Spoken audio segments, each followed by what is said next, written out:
How are we doing? How are we doing? This is the Rise Creating Your Voice, and we about to get this started. We about to get this started. We having just a couple of technical difficulties, but here we are now. Can everyone hear me? Can everyone hear me? Yes, no, maybe so.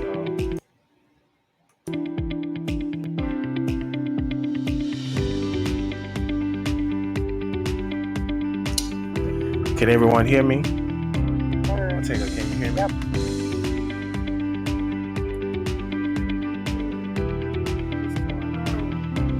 You're talking, but I can't hear you. See, I can't hear our tape. Okay. Hear me now? Okay. It was a whole mess up. I don't know what's going on. It's a totally different thing, but we're talking about mental, physical, and spiritual health. And thank you guys for coming back in because basically this is doing something that I don't know exactly what it's doing, but we're going to keep on going. We're going to talk about mental and physical and spiritual health. What is that? What does that look like? And we've been doing season 5. It's a new year. What's happening now for quite some time. So we want to thank everyone for joining in. And we would like anyone who want to get on the stage to get on the stage too. I see our co-host has joined in, Stephen Martin. Hello. Is that not working on your end? I see. Uh, hello.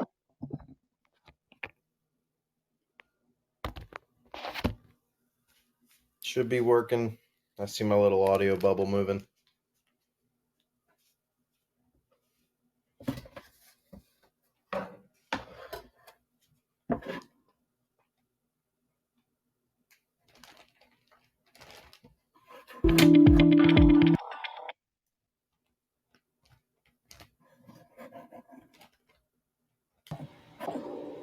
How about that? You hear me okay? Hello?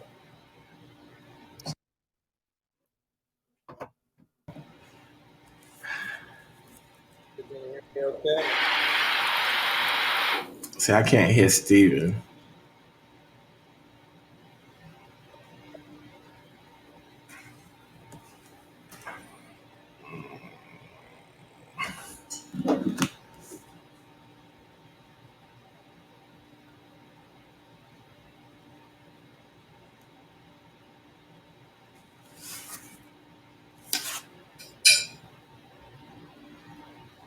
Can you hear me? I can hear you on my phone now. Yeah, something about your PC. Yeah. So let's hang up.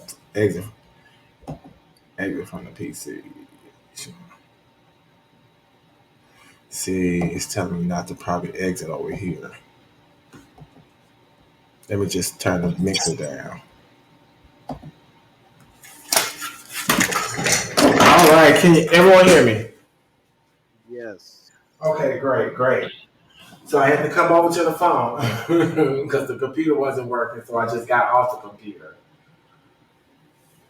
All right. So we're talking about mental, physical, and spiritual health, and what does that look like from a perspective of what health is, but I also want to turn it into wealth, being that we can have mental, physical, and spiritual wealth. We can definitely start with the mental side, the physical, and the spiritual. But I want to focus more right now on the spiritual, being that number one, God is first priority. Whatever higher conscious or whatever deity that you serve, it has to be some type of serving and surrendering to that person. Me personally, it's God for me. And I can only speak for me. In the essence of being spiritual healthy, that means obeying His will for me, and being able to identify me doing the actual service of doing His will every day. And I think that that's a topic most people um, kind of gear from because of surrendering and not being able to try to be submissive is hard for them. And I think that that's a conversation that we need to have because basically we're here and we're purpose for a reason, and that reason has to be a substantially part of the purpose why you're here on the world. You just wasn't born on this earth just to be here. So, what are your thoughts, Stephen? I have a mouthful here. So let's start with as far as spirituality, and we're going to be talking about mental, spiritual health, and then physical health as well. Spirituality doesn't necessarily mean beliefs or religious. So, what spirituality means in retrospect is one's belief or understanding that there is more to one's consciousness than what we see with the dude. I don't know if there's any way to address this. We got a lot of feedback on your end there. Um, the long and short of what I'm trying to say is that even if you don't necessarily find yourself a Christian or Jewish or Muslim, you don't have any particular religion that you hold on to or any particular God that you pray to, it's still important to recognize that you still have the opportunity to be a spiritual person. So, me, for example, personally speaking, I've not been a religious person for quite some time, but I haven't let go of the fact of the matter that I still understand on a spiritual level that there's more to life than just my general consciousness. So, with that understanding, people can be spiritual about the environment. They can believe very heavily and very thoroughly on treating Mother Earth and nature and human beings as we should. That way we can prosper as not only a species, but as a planet. So people can find a lot of spirituality in things that don't necessarily revolve around God. But it's also important to recognize that if you don't have some form of spirituality in your life, something of which that allows you to understand that there's a greater purpose for you, then ultimately it's a part of your pursuit as a person to want to go about finding that out.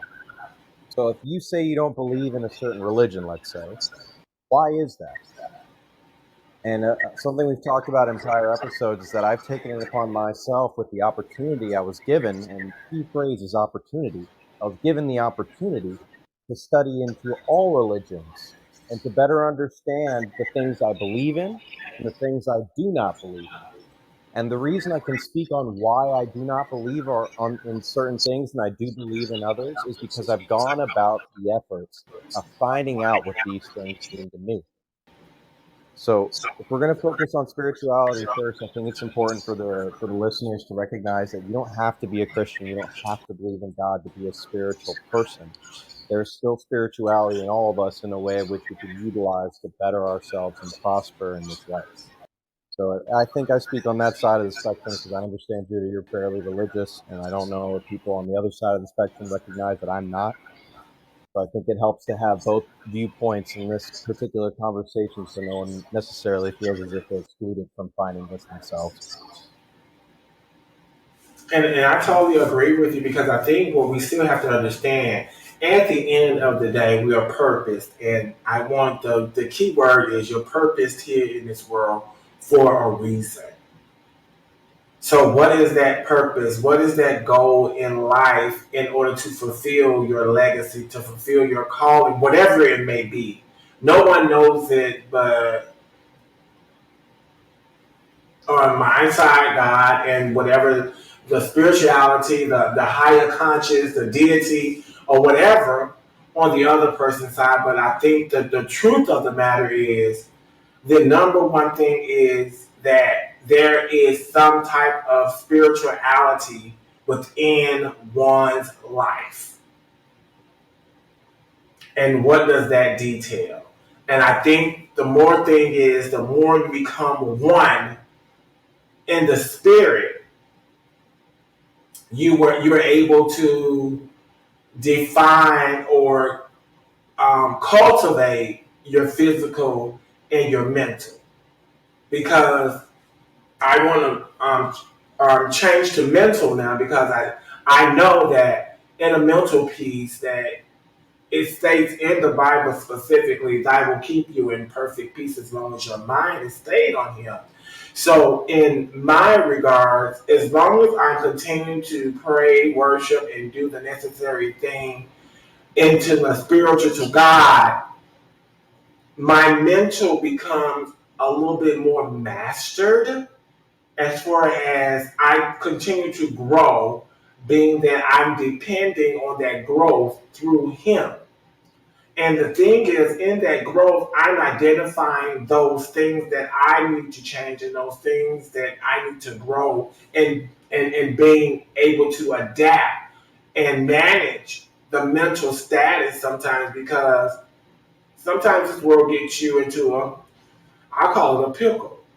And you start conforming to this world and thinking about the things that people saying to you and people telling you the untruth. And it's just a lot of things that they do and say. But at the end of the day, it's still you are the person who has control over your life on the things that you take in and the things that you receive too as well. And the one thing that we always try to identify is trying to socialize ourselves into this bubble or this conformity in a different society or clique.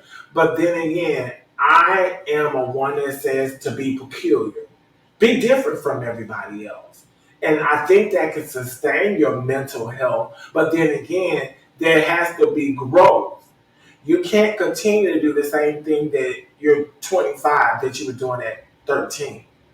So your mindset has to change from a mental perspective of going to the next level so you can grow and actually start growing in your mental too as well. What are your thoughts, Stephen? I mean, that was a bit of a mouthful there. What are you exactly asking? What's wrong? Basically, mental health.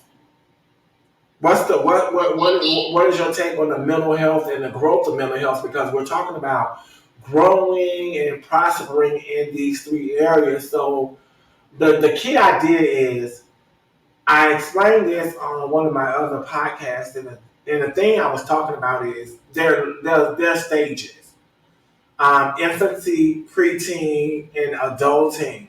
So what we still have to understand that sometimes we're still stuck in the infancy stages and all three of these areas, and we're not able to relate because we have not moved or market ourselves to move to the next level or to come out the infancy stages. And the infancy stages for me is anywhere from childhood up into the preteen ages.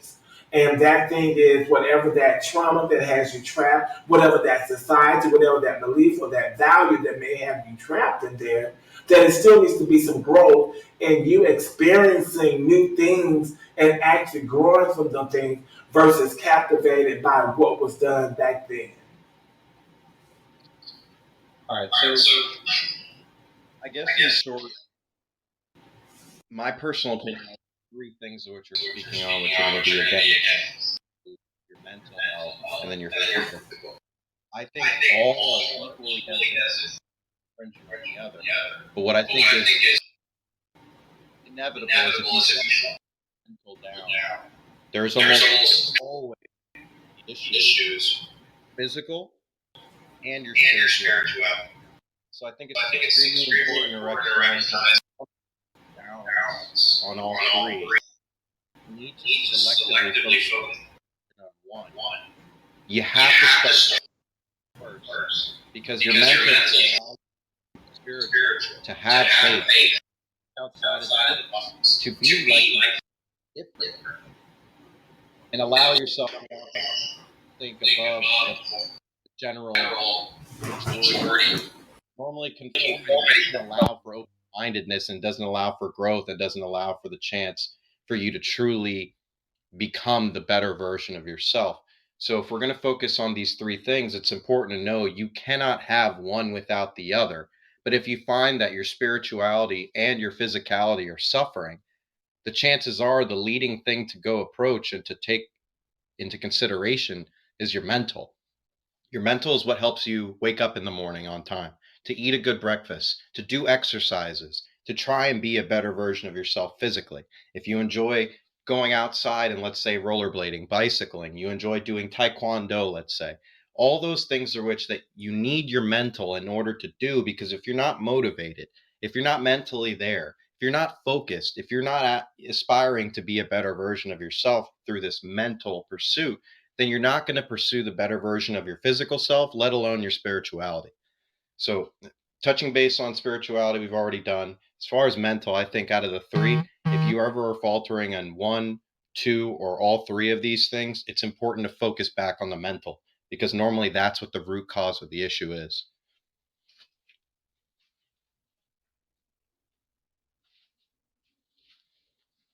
Still with me?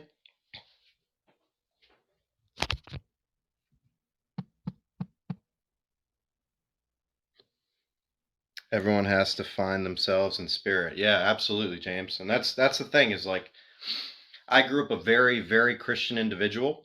I was born and raised into it, and I absolutely practice it through thick and thin without any resentment, any remorse, and anything less but the ultimate faith in what I was doing.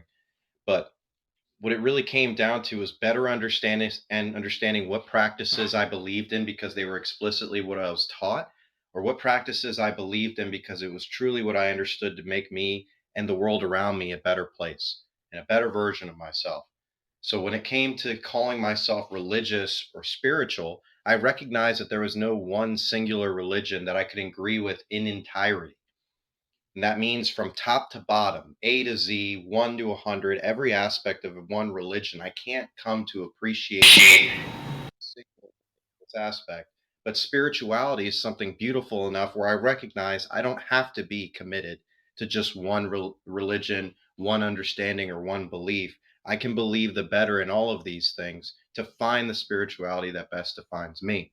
And that's why I made a point to say earlier on, whether you're Christian, you're Jewish, you believe in Islam, whatever it might be, you have the chance, you have the opportunity to find a spirituality within yourself. And if you don't believe in any religions, that doesn't mean you don't have the potential to be a spiritual person. If anything, quite the opposite. In some cases, religion makes it easier to be spiritual.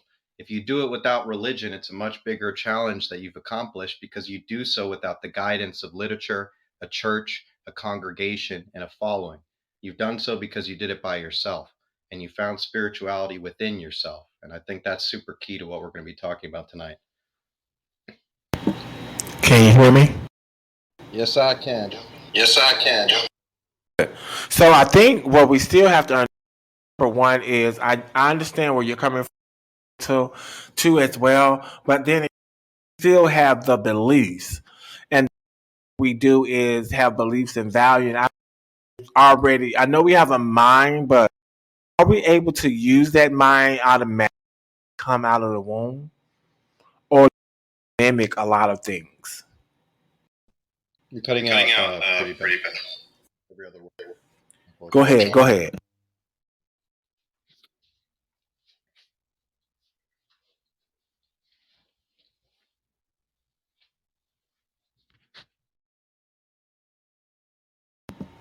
Can you hear me now?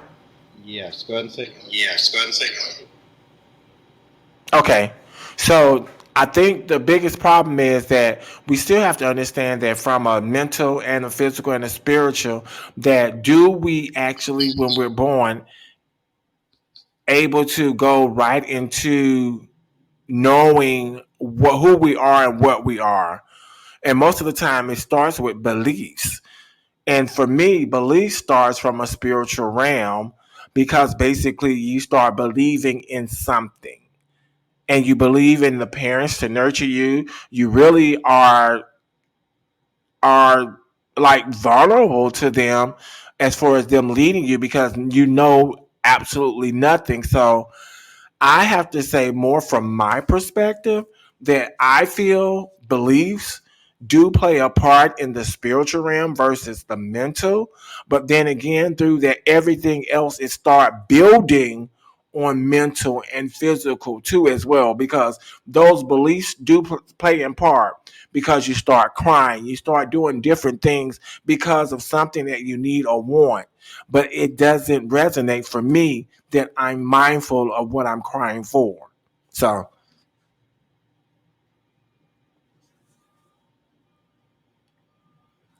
you there? I mean, that wasn't really a question. That was a statement. I understand. I definitely. I think at this rate, narrow down out of everything is where to start. And again, that's why I touch base on the mental, because having had time committed to, for example, I've seen a lot of people great, very spiritual, great in their process, and they have the medical illness, and it affects them. Now the brain can function. They think for themselves, can't do things for themselves. It's affecting their opportunity to live within their spirituality and their physicality. It's why I argue that your mentality is probably one of the most important factors to consider out of all three, because without that, you can't function in entirety within the other two. And it's important to try and optimize your potential. And what that means is it makes the best case scenario or the best opportunity for yourself to succeed. Optimal means doing the best with what opportunity you are given, dealing with the cards you are dealt. And ultimately, like Judah said, in his case, his understanding and faith and spirituality came from experience and what he was taught. But we've discussed this. Some things that we've been taught are good, some things we've been taught are bad, whether they've been cultured into us, whether it was our family, whether it was our friends, or people who are not one or the other. It doesn't change the fact of the matter that it's our responsibility to decipher what's good and what's bad. And it's hard to dictate what that is, but following spirituality, that feeling within us, what tells us in our gut that this is a good thing or this is a bad thing, that is ultimately what guides us in this path that we're trying to lead to being the better versions of ourselves and putting out the best into the world. But again, full circle, I think we can't have any of the three without your mentality, without your psyche. If the brain doesn't work, doesn't matter how great in shape the rest of the body is. You can't move it, you can't work it, and the health doesn't matter, and the body will deteriorate. So it's important to recognize that without your mental, you cannot truly put your focus into your faith, and you truly cannot put your efforts and motivation into your physical. So if we're going to focus on these three things, it's important to recognize thinking about these things and keeping your head on your shoulders and thinking as best you can is ultimately what's going to help you figure all this out. Because no single one of us listening in or talking on this show today is going to have the same path as the next person next to them. They might be similar and they might have some characteristics that are aligned, but ultimately we are all human beings, which means we are unique. Our fingerprints, our eyes, our personalities, almost everything about us distinguishes us and as individuals. So with that in mind, it's important to recognize that no one person's path will be the same as the next, but we are doing the best here with this show to try and help guide each other towards the best path for ourselves. And and Stephen, I definitely agree with you. You don't always go to the Bible for reference. So 1 Corinthians 15:46 says, and I understand about the natural, and the natural could be physical or mental, but it says, howbeit that was not first which is spiritual, but which is natural, and afterward that which is spiritual. So you're correct that we come with the natural. We come with the natural first. We come with the natural. The New International Version said the spiritual did not come first, but the natural, and after that, the spiritual. So in it, the Bible even says that too as well, being that we come in as this new person, the mental and the physical, and then more so the natural piece, and that's the mental and the physical. And then the spiritual come afterwards, because we have to learn in the spiritual way too as well. So I totally agree with what you're saying. How do we decipher the health part, being mentally grounded, being physically grounded, and also being spiritually grounded too as well? So I think that's a question for our listeners. How do you know, or how do you know you've reached that max or that ability to say, I'm okay at where I am, or I need to grow more in the physical or the spiritual or the mental realm too as well.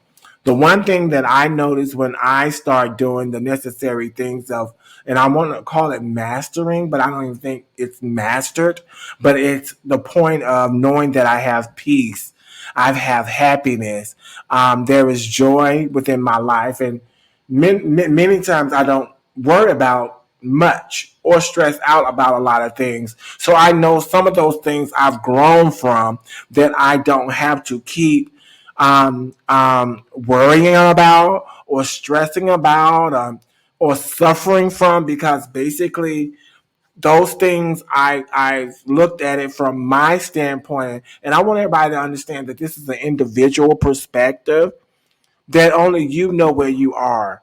And that's the key point to this, is you have to know where you are on a mental, physical, and spiritual health.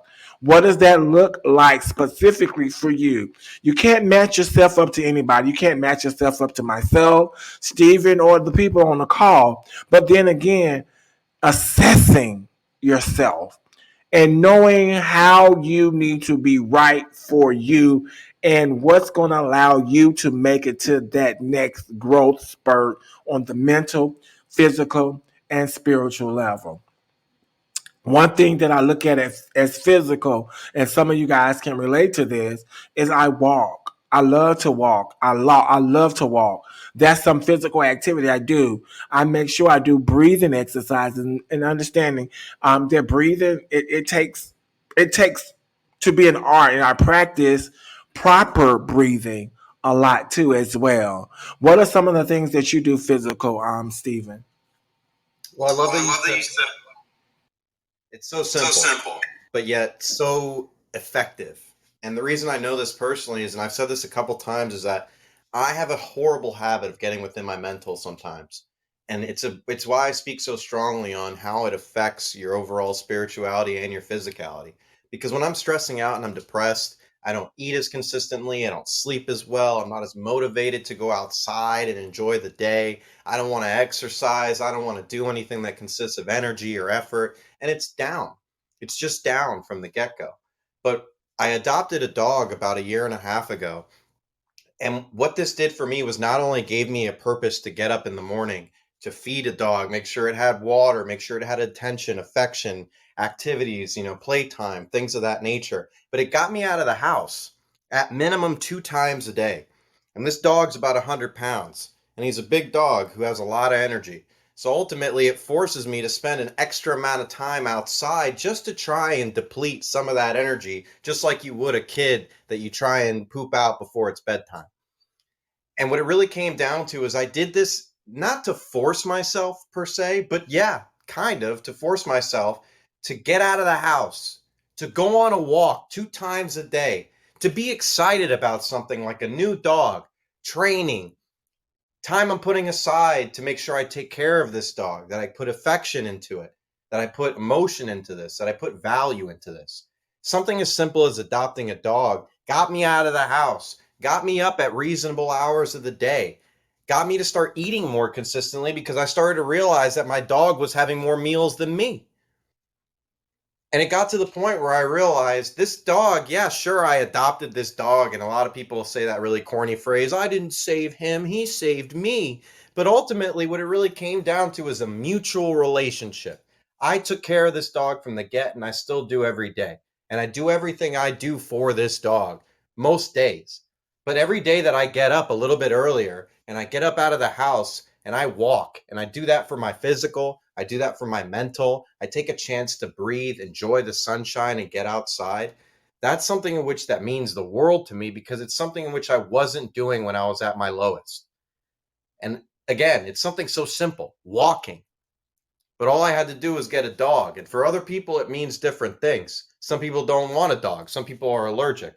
But there are things out there that can motivate you or inspire you or make you feel more inclined to do simple things for yourself. And it's the little battles, it's the little wins, it's the day to day stuff that you do to make your life better that ultimately makes the major differences. So for me, just like yourself, something as simple as walking, Judah, that's all it takes. And it can make my life that much better because it's that much different from when I'm at my lowest. And I totally agree with you. And James said, develop a system of measures of determination in your spiritual growth. I totally agree. That's one thing that I did was measure myself in my mental, my physical, and my spiritual. I started measuring myself. And sometimes they went a little lower sometimes than what I measured up to be for the next day. But then again, we still have to understand that number one, you're going to have your highs and lows. What does that mean? You don't have to always be low. That means you don't have to always be high. But measure yourself to know that whatever that height is, and what I said, I will probably never be at 100 because that's the top of the scale. Because you're going to fluctuate. I fluctuate in between 85, 50. Sometimes it might be 35 in different areas. But then again, how do I increase that every day? How do I do it? I increase it by assigning myself numbers to what I do. Like my walking might be 25, depending on how long I walk. For spiritual growth, it might be praying. It might, you see, I assign a point to it so I'll know that I'm increasing or I'm measuring how I want to feel. And most of the time when I reach a goal, you feel a certain type of way afterwards. But I wanted to put this concept in because I heard it in one of my classes that I do, is that it says, be a disciple for your life. I know we want to practice discipline, but how about we be disciples for our life? And I want us to understand what a disciple is: a follower or a student of a teacher, leader, or a philosopher. We know what we want in our lives, and I know some of the synonyms says a follower, a hearer, a believer, admirer, pupil, student, a protege, a learner, a upholder, a supporter, an advocate, a proponent. Look at those synonyms that's giving you something that you can bring to your life. And if you are a true disciple for your life, guess what? Those measures can increase. So I employ everyone that's on this line to be a disciple for your life and in your life. Be your own disciple. How does that sound?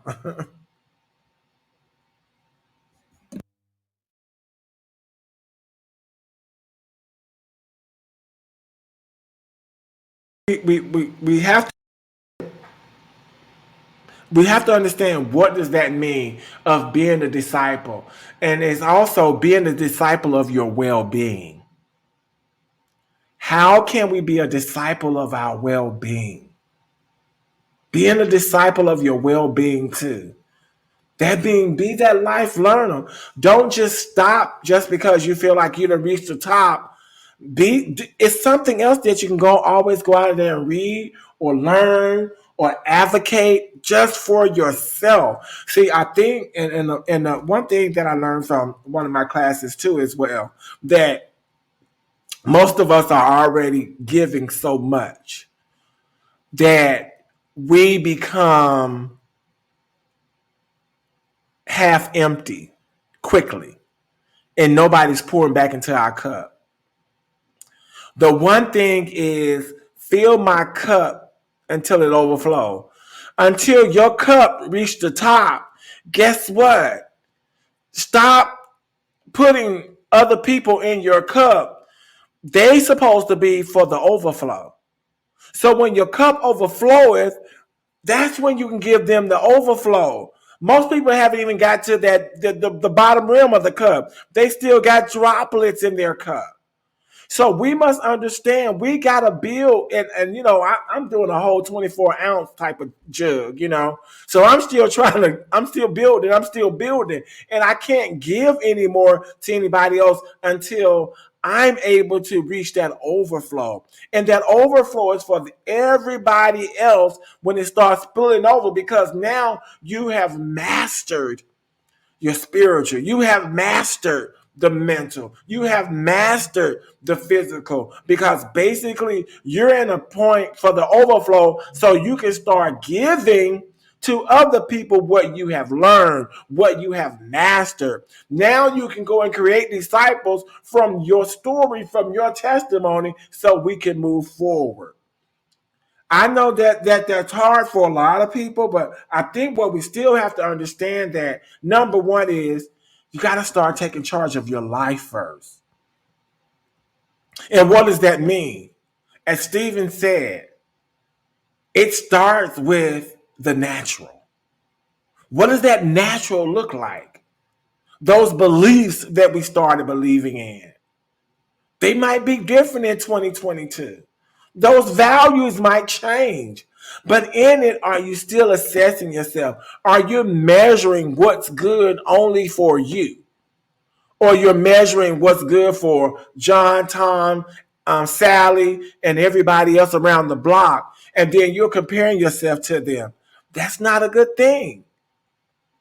We're not able to still compete with other people from a standpoint. That's just like when you want to, people tell you, oh, I want you to be this in life. But what do you want to be in life? What's your goal in life? What's your purpose in your life? What's your calling here in life?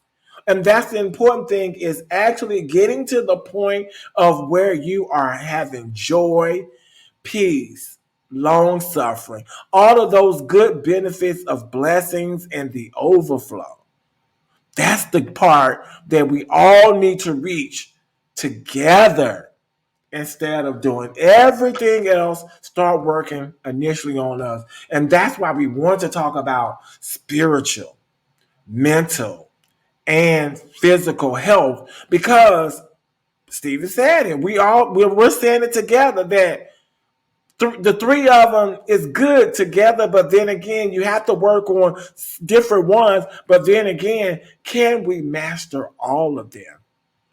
Stephen? It's like you said, and you made a really good analogy there with trying to be your own disciple, and in turn making disciples of those of which who come to follow suit. You only have so much of yourself to give, and we've had this conversation before of withdrawals and deposits when it comes to emotional value, energy, and time, and even those things above that in physicality. It's important to remember that the word selfish is not a bad word, and that it is very crucial to your journey in figuring all of these things out. And in being selfish, it means that if you only have a couple droplets in your cup, well, it means you're not being selfish enough, in the sense where you're not focusing enough of your attentions on yourself and the things of which that you need to do in order to acquire an overflow, like Judah said, so that you can give at a surplus, you can give at an excess, you can give more than you need to take yourself. And ultimately, that's where I think most of us want to be. And a big part of why I moved to California is I recognized there was a cap. I recognized that I was not going to be able to reach an overflow where I was in my life there, in order to provide this surplus, or to provide this excess to my family, to my friends, to my loved ones, and to the people who I wanted to take care of, and the people who which I live for now. So when it comes down to it, a lot of them, and still most of them, don't seem to necessarily understand why I had to move to California, 4,000, almost 4,000 miles away from them. And in order to do so, to be a little more selfish in suit. And what that meant for me was focusing more on myself, my mental health, my physical health, and my spirituality. There was too much background noise. There was too many other opinions. There was too much influence from other people, the environment around me, and my inability to get over my mental in order to put it in a direction or a path that was worthwhile for me, so that one day I could reach that overflow. And I don't think many of us consider the potential that all of us have in reaching that overflow.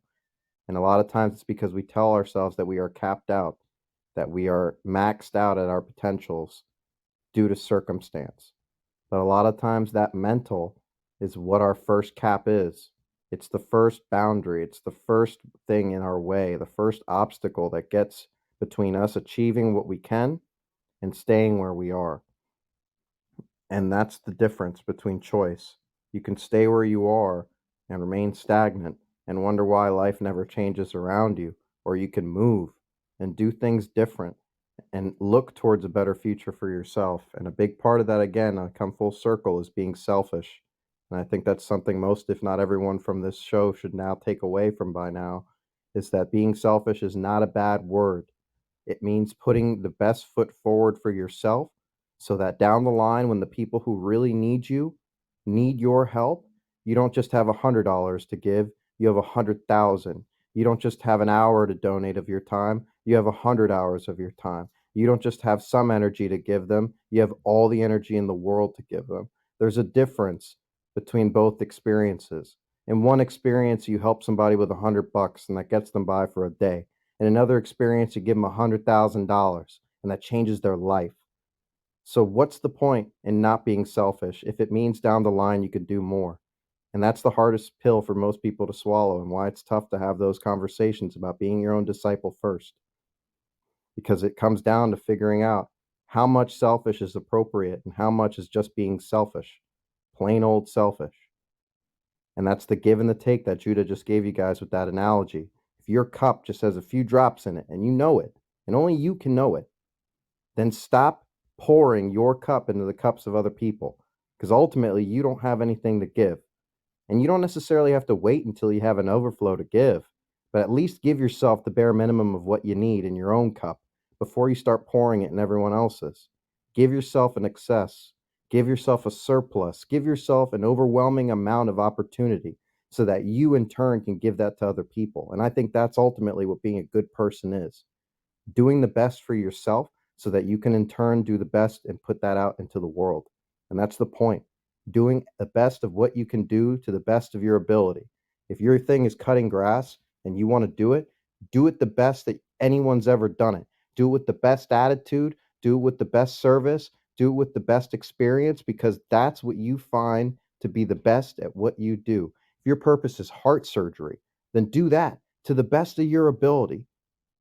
All of these things might gauge differently in different people's perspectives of good or successful or important needs or purposes, but ultimately we all have a purpose or a variety of purposes.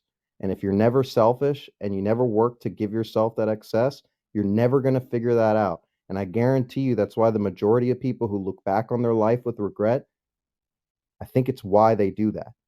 It's because they never took those opportunities to be selfish enough to put themselves in the potential that would have put them where they would have rather been. And I don't want to look back on life with regrets, and I don't think any of us here on the show want to do so either.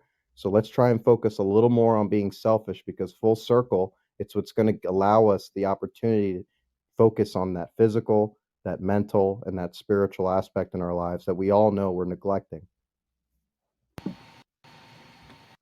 Love it. I love it. That was superb right there. James said, classic man said, great point. James said overflow. James said you can't do anything for someone until you have did for yourself first. I like that. I love it too. And I think that's what people have to understand, because we have been taught to give. We've been taught to give. But then again, we haven't been taught to be selfish. We have not been taught to be selfish. And one thing that I learned is we've been taught to how to budget. But I'm going to ask a question to all the listeners. How many of you budget your energy? How many of you guys budget your energy? Let's start budgeting our energy. If you know somebody is getting on your nerves and then taking away your energy, you know you can take some of that back by leaving the conversation. Budget your energy. You got to start measuring your energy. Some people will take you all the way and take all of your energy, and you allow them to take you. That means you are an enabler of them taking your energy. guess what? Start budgeting it. You don't have to talk to everybody. You don't have to give everybody your energy. Guys, the thing is, I want us to start understanding that we need to be restorative of our energy. Because the thing is, if we don't start budgeting our energy, it's going to turn to dis-ease. Dis-ease meaning we're going to become uncomfortable. We're going to be like, oh, I don't want to talk to that person anymore. Or this, that, and the third. Because they are not pouring positive things into your mind, into your heart, into your physical, into your mental, into your spiritual. They're pulling a lot of negative things, in which, guess what? If you can have a little, what they call a thermometer, or I'm gonna call it an energy-o-meter, and you start seeing yourself getting in the red and you're bubbling and you're upset, guess what? That's decreasing your energy. So you need to remove yourself so your energy can go back to that green area, not that bubbling, boiling area, because basically they're taking you there. You have control to leave that. You can say, I don't have to be here while you're hollering or arguing or giving me negative things. You have a choice. You have a choice. And the one thing that, just be disciples. I don't know how best to say it. Just be a disciple of your own life. That's one thing that got me through, was being a disciple for my life. I had to mimic what my life was supposed to be like through the will of God. I had to mimic that. What is that? What does that meant for me? I had to learn. I had to do the necessary things to be a better me. And focus only on me. That's what disciples do. They focus specifically on a thing or an event or something right there, then and now. And they move. How many years was the disciples? It took some of them longer. Then they became apostles. You see how the mastering is going? You step up to something different every time. But then again, if you're steady, not budgeting your energy while you're doing this, guess what's going to happen? You're going to fall back into the same way, same thing, same that. But so I'm telling people, in order for us to measure and actually maximize our full potential, it has to be mental, physical, and spiritual. And am I going to say you're going to master them all? No. But then again, you can measure. And don't set your mastery to 100. I mean, no one's perfect. You can master it at 25. Let that be your master. If it's a 35, whatever that measure is, it has to be some type of measurement so you'll know that you're moved. And anytime that you have faith in what you're doing, because many of the disciples had faith in what they believed in. And in their belief, they continue to follow that faith, that action, that task they had to do. That action that they continued to do, yes, they had some backfalls, they had this, they had a lot of things going on. But at the end of the day, if you stand on your own 2 feet and understand what your particular life was called and purposed for, you will be able to sustain that health. Yes. Are we going to go through physical ailments? Yes. Are we going to go through spiritual warfare? Yes. Are we going to go through mental disorder? Yes. But then again, we can manage it if we become better disciples for our own lives. I know we're at the top of the hour, but I am enjoying this conversation. This is something that is true and near to my heart, because these are 3 things that I worked on, and I know that as people, we can work on them, but then again, we got to have the ingredients and the right ingredients for your individual life. We have to have that right ingredient for our individual lives, the right ingredients for your individual life. So before we leave here today, do we have any comments, any questions that you want to ask of myself or Stephen? Classy man, I see you on the top. I don't know if you have anything to say. You can come on board right quick.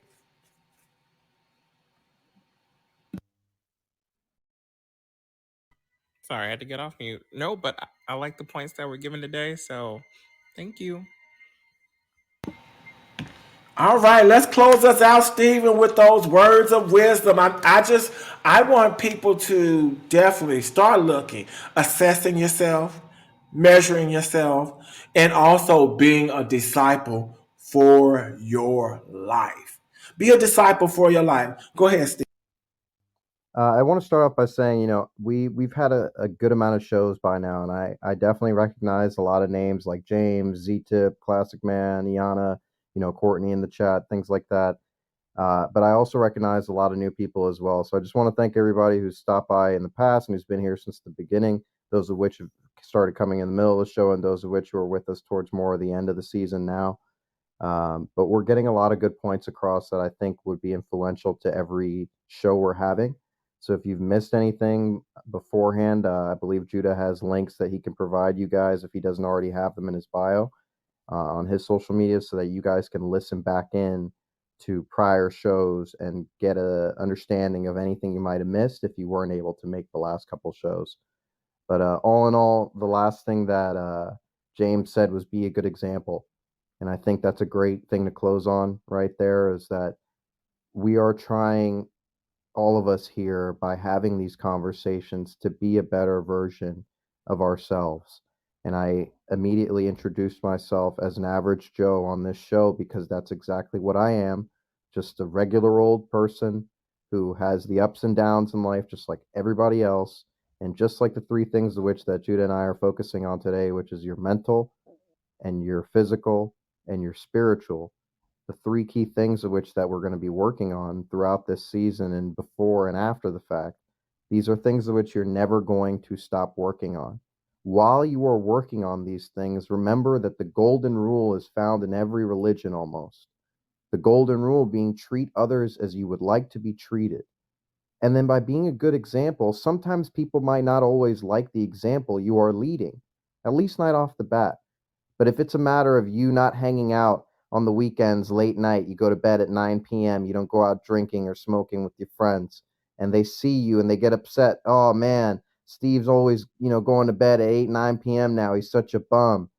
But after a while, they start to recognize, no, Steve's doing what's important for Steve, because Steve realized he's not sleeping enough these days. He's not eating enough. He's not treating his body and his mind right.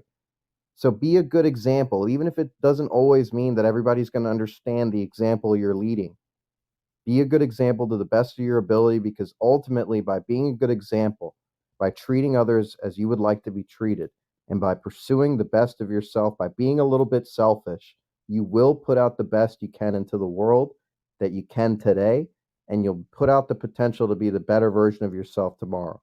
So let's keep being a little selfish. Let's be a good example while we're doing it. And thanks to everyone who's been stopping by and supporting us this whole time we've been doing this show. Yes, thank you, thank you. Be good examples. I think that summed it up. I think one thing that we still have to understand, and like Steven said, yes, thank you everyone who's been here from day one. Those who are joining on, definitely we're not at an end just yet. We're not going to end it. We are ending season 5 on March 29th, but we're not ending this because we want to keep this going, but we will have a season 6 coming after this, because the live show must continue to go on because it can reach so many other people. And I know our next topic for next week is, what are your importance in your life? And see, I think what people don't understand, you don't start with you start with mama,